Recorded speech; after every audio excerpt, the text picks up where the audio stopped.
എന്തിനാണ് ഭഗവാൻ മഹാദേവൻ ലിംഗരൂപത്തിലിരിക്കുന്നത്?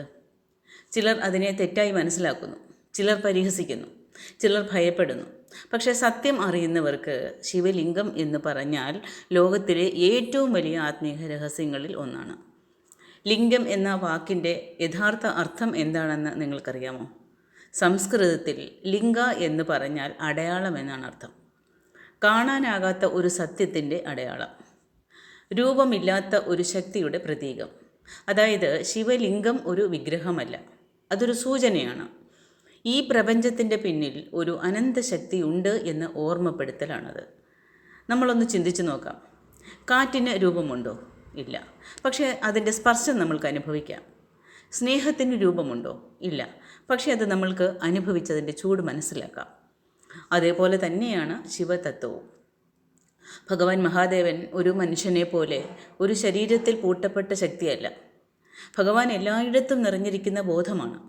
അതിനെ ഒരു മനുഷ്യരൂപത്തിൽ മാത്രം കാണിച്ചു കഴിഞ്ഞാൽ അതിൻ്റെ അനന്തത കുറയും. അതുകൊണ്ടാണ് ഭഗവാൻ മഹാദേവനെ ഒരു രൂപരഹിത പ്രതീകത്തിലൂടെ കാണിച്ചത്. ശിവലിംഗത്തെ ശ്രദ്ധിച്ച് നിങ്ങൾ നോക്കിയിട്ടുണ്ടോ? അതിന് വ്യക്തമായ തുടക്കമോ അവസാനമോ കാണാൻ കഴിയില്ല. മുകളിൽ എവിടെ അവസാനിക്കുന്നു എന്ന് വ്യക്തമല്ല. ശിവപുരാണത്തിൽ അത് വ്യക്തമായി കൊടുക്കുന്നുണ്ട്. താഴെ എവിടെ തുടങ്ങുന്നു എന്നും വ്യക്തമല്ല. ഇതൊരു വലിയ ആത്മീയ സന്ദേശമാണ്. ഭഗവാൻ അനന്തനാണ്, ആരംഭമില്ലാത്തവനാണ്, അവസാനമില്ലാത്തവനാണ്. കാലത്തിനും മരണത്തിനും അതീതമായ സത്യമാണ് മഹാദേവൻ. പുരാണങ്ങളിൽ ഒരു കഥ വരുന്നുണ്ട്. ഒരു ദിവസം ബ്രഹ്മാവിനും വിഷ്ണുവിനും തമ്മിൽ ഒരു വാദമുണ്ടായി. ആരാണ് വലിയവൻ? ആ വാദം വലിയ അഹങ്കാരമായിട്ട് മാറി. അപ്പോൾ അവരുടെ മുന്നിൽ ഒരു അനന്ത അഗ്നിസ്തംഭം പ്രത്യക്ഷപ്പെട്ടു. അതിൻ്റെ മുകളോ താഴെയോ കാണാനായില്ല. ബ്രഹ്മാവ് മുകളിലേക്ക് പോയി, വിഷ്ണു താഴേക്ക് പോയി. എത്ര അന്വേഷിച്ചിട്ടും അതിൻ്റെ അവസാനം കണ്ടെത്താൻ കഴിഞ്ഞില്ല. അവസാനം അവർ മനസ്സിലാക്കി, ഇത് മനുഷ്യബുദ്ധിക്കപ്പുറമുള്ള ശക്തിയാണ്. ആ അനന്ത അഗ്നിസ്തംഭത്തിൻ്റെ പ്രതീകമാണ് ശിവലിംഗം എന്ന് ശൈവാഗമങ്ങൾ പറയുന്നുണ്ട്. അതുകൊണ്ട് ശിവലിംഗം ഒരു സാധാരണ കല്ലല്ല, അത് ഒരു മനുഷ്യൻ്റെ അഹങ്കാരം തകർക്കുന്ന പ്രതീകമാണ്.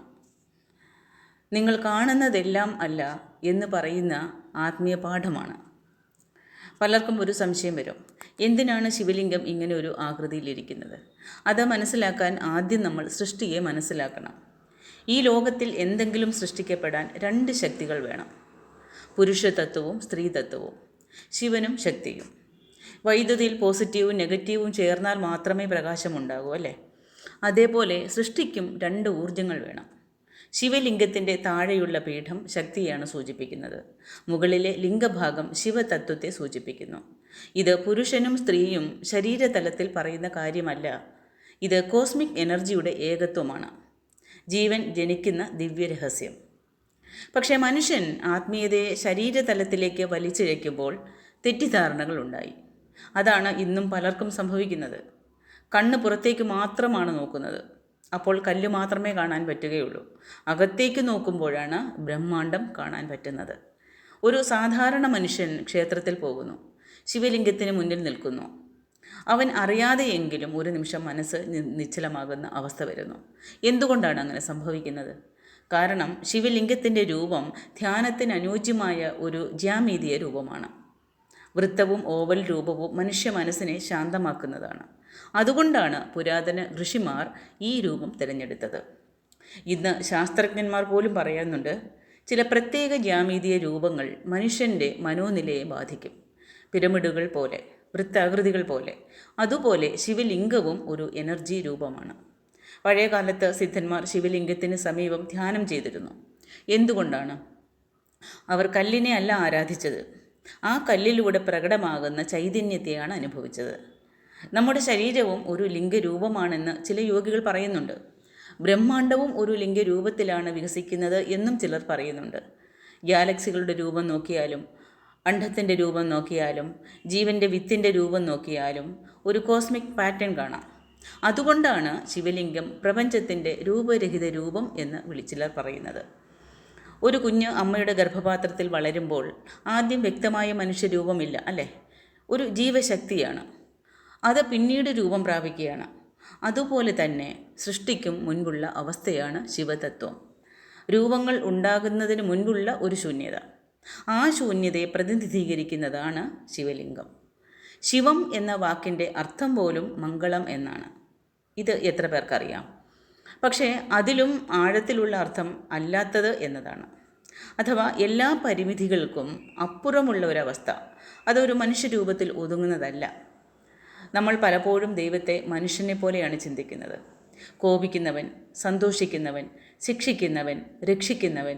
പക്ഷേ ശിവതത്വം അതിനുമപ്പുറമുള്ളത് ഒന്നാണ്. അത് ശുദ്ധമായ ഒരു ബോധമാണ്. അതുകൊണ്ടാണ് ഭഗവാനെ ധ്യാനിക്കുന്നവർ ഉള്ളിലേക്ക് തിരിയുന്നത്, പുറത്തെ ലോകത്തിൽ നിന്നും ഉള്ളിലെ ലോകത്തിലേക്ക്. കാരണം ഭഗവാൻ മഹാദേവൻ പുറത്തു മാത്രമുള്ള ദൈവമല്ല, അകത്തുറങ്ങിക്കിടക്കുന്ന ബോധത്തെ ഉണർത്തുന്ന ശക്തിയാണ്. ഒരു മനുഷ്യൻ ജീവിതത്തിൽ വളരെ വേദനകൾ അനുഭവിക്കുമ്പോൾ, വഞ്ചന, ഒറ്റപ്പെടൽ, മരണഭയം, നഷ്ടങ്ങൾ, അപ്പോൾ അവൻ മനസ്സിലാക്കും ഈ ലോകത്തിൽ ഒന്നും സ്ഥിരമല്ല. അവിടെ നിന്നാണ് ശിവതത്വത്തിലേക്കുള്ള യാത്ര തുടങ്ങുന്നത്. ശ്മശാനത്തിൽ ഇരിക്കുന്ന ഭഗവാൻ മഹാദേവൻ്റെ ചിത്രം നിങ്ങൾ കണ്ടു കാണും അല്ലേ? കണ്ടിട്ടുണ്ടാവും. എന്തിനാണ് ഭഗവാൻ ശ്മശാനവാസി എന്ന് പറയുന്നത്? കാരണം മനുഷ്യൻ ഏറ്റവും വലിയ സത്യം മനസ്സിലാക്കുന്നത് അവിടെയാണ്. എല്ലാം ഒരു ദിവസം അവസാനിക്കും. അഹങ്കാരവും പണവും സൗന്ദര്യവും പ്രശസ്തിയും എല്ലാം. അവസാനം ശേഷിക്കുന്നത് എന്താണ്? ആ ഒരു ബോധം മാത്രമാണ്. ശിവലിംഗം നമ്മളെ ആ സത്യത്തിലേക്കാണ് കൊണ്ടുപോകുന്നത്. നീ ശരീരം മാത്രമല്ല, നീ പേര് മാത്രമല്ല, നീ സമ്പത്ത് മാത്രമല്ല, നീ ഈ ജന്മം മാത്രമല്ല എന്ന് ഓർമ്മപ്പെടുത്തുകയാണ്. അതുകൊണ്ടാണ് പലർക്കും ശിവക്ഷേത്രങ്ങളിൽ പോയാൽ കരയാൻ തോന്നുന്നത്. അവർ പോലും അറിയാതെ കരഞ്ഞു പോകും. സങ്കടം പറഞ്ഞുള്ള കരച്ചിലല്ല അത്. കാരണം അവിടെ മനസ്സലിഞ്ഞു പോകുകയാണ്. ഒരു നിമിഷം മനുഷ്യൻ തൻ്റെ ഭാരങ്ങൾ ഇറക്കി വയ്ക്കുന്ന അവസ്ഥയാണത്. പഴയ സിദ്ധന്മാർ പറഞ്ഞിട്ടുണ്ട്, ശിവനെ പുറത്തേക്ക് തേടരുത്, അകത്ത് തേട്. ക്ഷേത്രത്തിലെ ശിവലിംഗം ഒരു വഴികാട്ടി മാത്രമാണ്, അകത്തെ ശിവതത്വത്തിലേക്കുള്ള ഒരു വഴികാട്ടി. നമ്മളിപ്പോൾ ഒരു കണ്ണാടി നോക്കുമ്പോൾ നമ്മുടെ രൂപം കാണാം അല്ലേ? ഈ ഒരു തത്വം ഭഗവാൻ നാരായണ ഗുരുസ്വാമി പറഞ്ഞതാണ്. പക്ഷേ ഇത് ഇന്ന് വരെ ആരും അത് അംഗീകരിക്കുന്ന ഒരു കാര്യമല്ല. ഭഗവാനെ ഇന്നും ശ്രീനാരായണ ഗുരുവിനെ അധിക്ഷേപിക്കുന്നവരാണ് കൂടുതലും. പക്ഷേ ശിവലിംഗത്തെ നോക്കുമ്പോൾ നമ്മൾ നമ്മുടെ അകത്തെ ശൂന്യതയെ കാണാൻ തുടങ്ങും. അതുകൊണ്ടാണ് അത് ധ്യാനത്തിൻ്റെ പ്രതീകമാകുന്നത്. ഇന്നത്തെ ലോകത്തിൽ മനുഷ്യൻ വളരെ പുറത്തേക്കാണ് ഓടുന്നത്. പണം, പദവി, പ്രശസ്തി, സോഷ്യൽ മീഡിയ, മത്സരം. പക്ഷേ അകത്ത് ശാന്തിയില്ല. അതുകൊണ്ടാണ് കൂടുതൽ ആളുകളും വീണ്ടും ആത്മീയതയിലേക്ക് തിരിയുന്നത്, ശിവനിലേക്ക് തിരിയുന്നത്. കാരണം ഭഗവാൻ മഹാദേവൻ ഒരു മതത്തിൻ്റെ തടവുകാരനല്ല. ഇന്ന മതക്കാർ, ഹിന്ദു മതക്കാർ മാത്രം മതി ഭഗവാനെ ആരാധിക്കാൻ എന്നല്ല. ഭഗവാൻ ശിവം എന്ന് പറയുന്നത് ഒരു അനുഭവമാണ്, മൗനത്തിൽ അനുഭവിക്കാവുന്ന ഒരു ബോധമാണത്. ചിലർ ചോദിക്കും, ഭഗവാനെ വിശ്വസിക്കാത്തവർക്ക് ഭഗവാൻ ഇല്ലേ? ഉണ്ട്. കാറ്റിനെ വിശ്വസിക്കാത്തവർക്കും കാറ്റുണ്ടല്ലോ അല്ലേ? അതേപോലെ ശിവതത്വം എല്ലാവരിലുമുണ്ട്. ശിവലിംഗത്തിന് മുകളിൽ വെള്ളമൊഴിക്കുന്നതും ഒരു വലിയ പ്രതീകമാണ്. മനസ്സിൻ്റെ ചൂട് ശാന്തമാക്കലാണത്. അഹങ്കാരം കളയലാണത്. അകത്തെ വിഷം പുറത്താക്കുന്ന ഒരു പ്രക്രിയയാണത്. ഭഗവാൻ മഹാദേവൻ നീലകണ്ഠനായി വിഷം കുടിച്ചതിൻ്റെ കഥ പോലും ഒരു ആത്മീയ സന്ദേശമാണ്. ജീവിതത്തിലെ വിഷങ്ങളെ ബോധത്തോടെ കൈകാര്യം ചെയ്യുക. കോപം വിഷമാണ്, അസൂയ വിഷമാണ്, പക വിഷമാണ്. അത് പുറത്തേക്ക് തുപ്പിയാൽ ലോകം നശിക്കും. അകത്ത് അത് വിഴുങ്ങിയാൽ നമ്മൾ നശിക്കും. അതിനെ കഴുത്തിൽ പിടിച്ചു നിർത്തിയ ഭഗവാൻ മഹാദേവൻ്റെ ആ സമത്വം പഠിക്കണം നമ്മൾ. അതാണ് ഭഗവാൻ അതിലൂടെ കൊടുക്കുന്ന സന്ദേശം. അതാണ് ശിവതത്വം. ജീവിതത്തിൽ നിന്ന് ഓടിപ്പോകലല്ല, അതിനെ ബോധത്തോടെ കാണലാണ്. ശിവലിംഗം എന്ന് പറയുമ്പോൾ നമ്മളെ മൗനത്തിലേക്ക് കൊണ്ടുപോകുന്ന ഒരു കാര്യം കൂടിയാണ്. കാരണം അവസാന സത്യം വാക്കുകളിൽ പറയാനാകില്ല, അത് അനുഭവിക്കേണ്ടതാണ്. ഒരു ദിവസം ക്ഷേത്രത്തിൽ നിങ്ങൾ പോകുമ്പോൾ ശിവലിംഗത്തെ ഒരു കല്ലായി മാത്രം കാണരുത്. ഒരു നിമിഷം നിങ്ങളൊന്ന് മിണ്ടാതിരിക്കുക, ശ്വാസത്തെ ശ്രദ്ധിക്കുക, മനസ്സ് ശാന്തമാക്കുക. അപ്പോൾ നിങ്ങൾക്ക് മനസ്സിലാകും ഇതൊരു വിഗ്രഹമല്ല, ഇതൊരു മനുഷ്യനെ ബ്രഹ്മാണ്ടവുമായി ബന്ധിപ്പിക്കുന്ന ഒരു വാതിലാണെന്ന്. അപ്പോൾ നിങ്ങൾക്ക് മനസ്സിലാകും ശിവൻ എന്തിന് രംഗരൂപത്തിൽ ഇരിക്കുന്നു എന്ന്. കാരണം അനന്തതയ്ക്ക് മനുഷ്യരൂപം മതിയാകില്ല, ശൂന്യതയ്ക്ക് അതിരുകളുമില്ല. ഭഗവാൻ മഹാദേവൻ ആ ശിവം എന്ന ഒരു രൂപത്തിൽ അടയ്ക്കാനാവാത്ത ഒരു സത്യമാണ്. അതിൻ്റെ അടയാളമാണ് ശിവലിംഗം. നമ്മളൊക്കെ ദിവസവും മൊബൈൽ ഫോണുകളും ശബ്ദങ്ങളും വാർത്തകളും പ്രശ്നങ്ങളും കൊണ്ട് നിറഞ്ഞ ജീവിതത്തിലാണ് അല്ലേ ഇപ്പോൾ പോയിക്കൊണ്ടിരിക്കുന്നത്. മനസ്സ് ഒരു നിമിഷം പോലും നമ്മുടെ മനസ്സൊരു ഒരു നിമിഷം പോലും വിശ്രമിക്കുന്നില്ല. അങ്ങനെയുള്ള മനുഷ്യന് ശിവക്ഷേത്രം ഒരു ചെറിയ ഇടവേള പോലെയാണ്. അവിടെ പോയാൽ ചിലർക്ക് എന്തുകൊണ്ടാണ് കരയാൻ തോന്നുന്നത്? അവരുടെ മനസ്സ് ആദ്യമായി ശാന്തതയെ സ്പർശിക്കുന്നതാണ്. പലർക്കും ജീവിതത്തിൽ പറയാൻ ആളില്ല, വേദന മനസ്സിലാക്കാൻ ആളില്ല. അവർ ഭഗവാന്റെ മുന്നിൽ പോയി നിൽക്കും, ഒന്നും പറയാതെ കരയും. എന്തുകൊണ്ടാണ്? കാരണം ശിവതത്വം ഒരു ന്യായാധിപൻ പോലെയല്ല അവർക്ക് തോന്നുന്നത്. ഒരു അനന്തമായ മൗനം പോലെ തോന്നും. അതിൽ മനുഷ്യൻ തൻ്റെ ഭാരം ഇറക്കി വയ്ക്കുകയാണ്. ഭഗവാനെ ഭോലേനാഥ് എന്ന് വിളിക്കുന്നത് നിങ്ങൾ കേട്ടിട്ടുണ്ടാവും അല്ലേ? ഭഗവാൻ അങ്ങനെയും ഒരു പേരുണ്ട്. വളരെ എളുപ്പത്തിൽ പ്രസന്നനാകുന്നവൻ. അതിൻ്റെ അർത്ഥം എന്താണെന്നറിയാമോ? ഭഗവാന് വലിയ ആഡംബരമൊന്നും വേണ്ട, വലിയ ചടങ്ങുകളൊന്നും വേണ്ട. ഹൃദയത്തിൽ നിന്നുള്ള ഭഗവാൻ മഹാദേവൻ്റെ ആ ഒരു വിളി മാത്രം മതി. ശിവ, അപ്പ, അച്ഛ, അങ്ങനെ ഒരു വിളി മതി. അതുകൊണ്ടാണ് കാട്ടിൽ ജീവിക്കുന്ന സിദ്ധന്മാരും വേട്ടക്കാരും പാവങ്ങളും എല്ലാവർക്കും ഭഗവാൻ അടുത്തവനായിട്ട് തോന്നിയത്. ഭഗവാൻ രാജധാനികളിൽ മാത്രം അടഞ്ഞിരുന്നില്ല. ശ്മശാനത്തിലും മലകളിലും കാടുകളിലും മനുഷ്യൻ്റെ ഏകാന്തതയിലും ഭഗവാനെ അവർ അനുഭവിക്കുകയായിരുന്നു.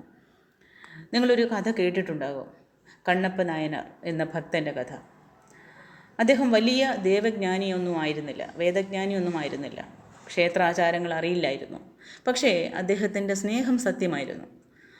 അദ്ദേഹം തൻ്റെ കണ്ണുപോലും ഭഗവാന് ദാനമായി നൽകാൻ തയ്യാറായി. അവിടെ ഭഗവാൻ നോക്കിയത് ആചാരമല്ല, ഹൃദയമാണ്. ഇതാണ് ശിവതത്വത്തിൻ്റെ സൗന്ദര്യം. അത് മനുഷ്യനെ പുറത്തുള്ള ഭാവങ്ങളിൽ നിന്നും അകത്തെ സത്യത്തിലേക്കാണ് കൊണ്ടുപോകുന്നത്. ഇന്നത്തെ ലോകത്തിൽ പലരും ആത്മീയതയെ പോലും മത്സരമാക്കിയും കച്ചവടമാക്കിയും മാറ്റിയിരിക്കുകയാണ്. ആരാണ് കൂടുതൽ പൂജ ചെയ്യുന്നത്, ആരാണ് കൂടുതൽ വ്രതമെടുക്കുന്നത്, ആരാണ് കൂടുതൽ മന്ത്രം ജപിക്കുന്നത്. പക്ഷേ ശിവതത്വം പറയുന്നത് വളരെ ലളിതമാണ്. അഹങ്കാരം കുറയുന്നുണ്ടോ? കരുണ വർദ്ധിക്കുന്നുണ്ടോ? മനസ്സ് ശാന്തമാകുന്നുണ്ടോ? ഇതാണ് യഥാർത്ഥ ആത്മീയത. ഒരു മനുഷ്യൻ ദിവസവും ക്ഷേത്രത്തിൽ പോകാം, പക്ഷേ ഉള്ളിൽ പകയും അസൂയയും നിറഞ്ഞിരുന്നാൽ അതുകൊണ്ട് എന്താണ് പ്രയോജനം? ഭഗവാനെ ആരാധിക്കുന്നത് പുറത്തു മാത്രം നടക്കുന്ന കാര്യമല്ല, അത് ഉള്ളിൽ നടക്കേണ്ട കാര്യമാണ്, ഒരു മാറ്റമാണ്. അതുകൊണ്ടാണ് സിദ്ധന്മാർ പലപ്പോഴും സമൂഹത്തിൻ്റെ കപടഭക്തിയെ വിമർശിച്ചത്. വായിൽ ശിവനാമം, പക്ഷേ മനസ്സിൽ വിഷം. ഇത് ആത്മീയതയല്ല. ശിവലിംഗം നമ്മളെ ശൂന്യത പഠിപ്പിക്കുന്നു. ഒരു ദിവസം എല്ലാം വിട്ടു പോകേണ്ടി വരും എന്ന് ഓർമ്മപ്പെടുത്തുകയാണ്. അതുകൊണ്ട് ജീവിതം വെറുക്കണം എന്നല്ല അർത്ഥം, പക്ഷേ അതിൽ അടിമപ്പെടരുത്. നമ്മൾ ഈ ലോകത്തിൽ കുറച്ച് നാളുകൾ മാത്രം അതിഥികളാണ്. പക്ഷേ മനുഷ്യൻ അത് മറന്നുകൊണ്ടാണ് ജീവിക്കുന്നത്. സ്ഥിരമല്ലാത്ത കാര്യങ്ങളെ സ്ഥിരമെന്ന് കരുതി പിടിച്ചു പറ്റുന്നു. അവിടെ നിന്നാണ് അവർക്ക് ദുഃഖം തുടങ്ങുന്നത്. ശിവൻ കയ്യിൽ ത്രിശൂലം പിടിക്കുന്നത് പോലും ഒരു പ്രതീകമാണ്. ഭൂതകാലം, വർത്തമാനം, ഭാവി, ഈ മൂന്നിനെയും അതിജീവിച്ചുള്ള ബോധമാണത്. ഭഗവാന്റെ നെറ്റിയിലെ മൂന്നാം കണ്ണും ഒരു പ്രതീകമാണ്. പുറത്തുള്ള കണ്ണുകൾ ലോകത്തെ കാണും, മൂന്നാം കണ്ണ് സത്യത്തെ കാണും. അത് തുറക്കുമ്പോൾ അജ്ഞാനം കത്തിപ്പോകും. ഇതാണ് ഭഗവാന്റെ ജടയിൽ ഗംഗ ഒഴുകുന്നത് പോലും ഒരു സന്ദേശമാണ്. അപരിമിതമായ ശക്തിയെ നിയന്ത്രിച്ചൊരു ബോധമാണത്. അല്ലെങ്കിൽ മനുഷ്യൻ തൻ്റെ ശക്തിയാൽ തന്നെ നശിച്ചു പോകും എന്നാണ് ഭഗവാൻ കാണിക്കുന്നത്. അതിലൂടെ ഭഗവാന്റെ കഴുത്തിലെ പാമ്പ് പോലും ഒരു പ്രതീകമാണ്. ഭയത്തെ ജയിച്ചവൻ, മരണത്തെപ്പോലും അലങ്കാരമാക്കിയവനാണ്. അതിനാലാണ് ശിവതത്വം ഭയപ്പെടുത്തുന്നതും ഒരേ സമയം ആകർഷിക്കുന്നതും. കാരണം അത് ജീവിതത്തിൻ്റെ നഗ്ന സത്യം നേരിട്ട് കാണിക്കുകയാണ്. ഇന്ന് മനുഷ്യൻ മരണത്തെക്കുറിച്ച് ചിന്തിക്കാൻ പോലും ഭയപ്പെടുകയാണ്. വൃദ്ധാവസ്ഥയെ ഭയക്കുന്നു, ഒറ്റപ്പെടലിനെ ഭയക്കുന്നു. പക്ഷേ ഭഗവാൻ മഹാദേവൻ ശ്മശാനത്തിൽ നൃത്തം ചെയ്യുകയാണ്. അതിൻ്റെ അർത്ഥം എന്താണ്? ഭയത്തിൽ നിന്നും ഓടിപ്പോകരുത്, അതിനെ മനസ്സിലാക്കുക എന്നാണ് അതിൻ്റെ സാരം. ഒരു ദിവസം നമ്മളെല്ലാവരും ഈ ശരീരം വിട്ടുപോകേണ്ടവരാണല്ലേ? അപ്പോൾ എന്താണ് നമ്മൾക്ക് ബാക്കി നിൽക്കുന്നത്?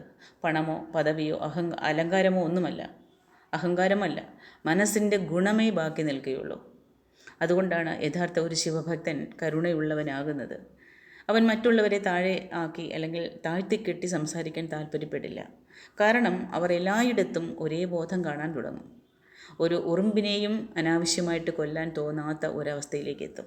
മറ്റൊരാളുടെ വേദന കണ്ടാൽ ഹൃദയം ഉരുകുന്ന ഒരവസ്ഥ വരും. അതാണ് ശിവതത്വത്തിൻ്റെ സ്പർശം.